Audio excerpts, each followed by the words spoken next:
آج کل یہ رواج بہت زیادہ ہو گیا ہے کہ مختلف دنوں میں، مختلف مہینوں میں، مختلف مواقع پر اس مہینے کے لیے مبارک ہونے کا پیغام دیا جاتا ہے دوسروں کو۔ رمضان مبارک ہو، عید مبارک ہو، جمعہ مبارک ہو، یہ الفاظ استعمال کیے جاتے ہیں، اور اب ان کا رواج بھی کثرت سے ہونے لگا ہے۔ پہلے صرف عید کے موقع پر ہوتا تھا، اب رمضان مبارک اور جمعہ مبارک اس کا بھی اہتمام کیا جانے لگا۔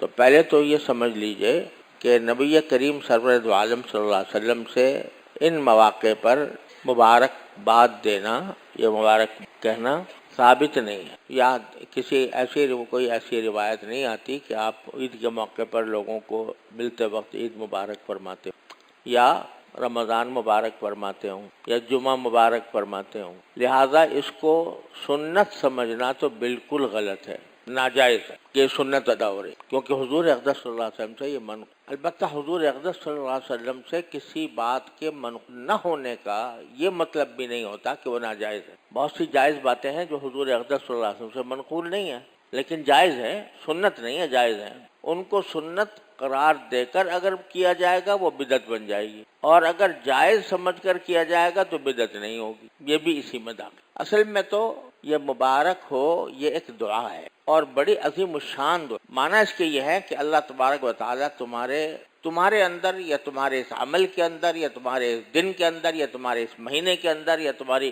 اس سال کے اندر اللہ تعالیٰ برکتیں عطا فرمائے۔ برکتیں مانگنے کی دعا ہے مبارک، اور دعا بڑی عظیم الشان ہے، کیونکہ برکت ہی در حقیقت وہ چیز ہے کہ جو کسی بھی مقصد کے حصول کا آخری درجہ ہو۔ اس موقع پر تو یہ دعا میں نے عرض کیا کہ نبی کریم صلی اللہ علیہ وسلم سے ثابت نہیں ہے۔ ثابت نہ ہونے کا یہ معنی بھی نہیں ہے کہ کبھی آپ نے نہ دی ہو سکتا ہے دی ہو، کبھی منقول نہیں ہوئی، لیکن بعض مواقع پر ثابت ہے، جیسے نکاح کے موقع پر کہ جب حضور اقدس صلی اللہ علیہ وسلم کسی نئے جوڑے کے بارے میں پتہ چلتا کہ ان کا نکاح ہوا ہے، تو شوہر ہو یا بیوی ہو اس کو یہ دعا دیتے تھے، بارک اللہ لکما و فیکما و جمع بینکما فی خیر، او کما قال۔ اللہ تعالیٰ تمہارے اس جوڑے میں برکت عطا فرمائے اور تمہیں ہمیشہ بھلائی کے لیے جمع رکھے، کوئی تفریق نہ ہو تمہارے درمیان، کوئی تنازع نہ ہو، فرماتے تھے۔ اور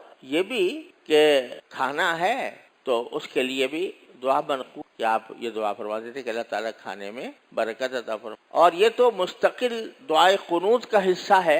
دعائے قنوت جو ہم مانگتے ہیں فطر کے اندر، اس میں ایک جملہ ہے، بارک لنا فیما اعطیت، بارک لنا فیما اعطیت، یا اللہ جو چیز بھی آپ ہمیں دیں اس میں برکت عطا فرمائے۔ تو اتنی عام دعا کر دی آپ نے دعائے قنوت میں کہ صرف شادی کے لیے نہیں، صرف اس کے لیے نہیں، بلکہ جب بھی کوئی اچھی چیز ہمیں عطا فرمائیں تو ہمیں اس میں برکت بھی عطا فرمائے۔ اس لیے یعنی اس نیت سے کہنا کہ بھئی یہ مہینہ ہمیں مبارک ہو، اور یہ چاند مبارک ہو، یہ دن مبارک ہو، تو اس نیت سے کہ اللہ تعالیٰ اس میں برکتیں عطا فرما دے، اس دعا کی نیت سے کہنے میں کوئی حرج نہیں۔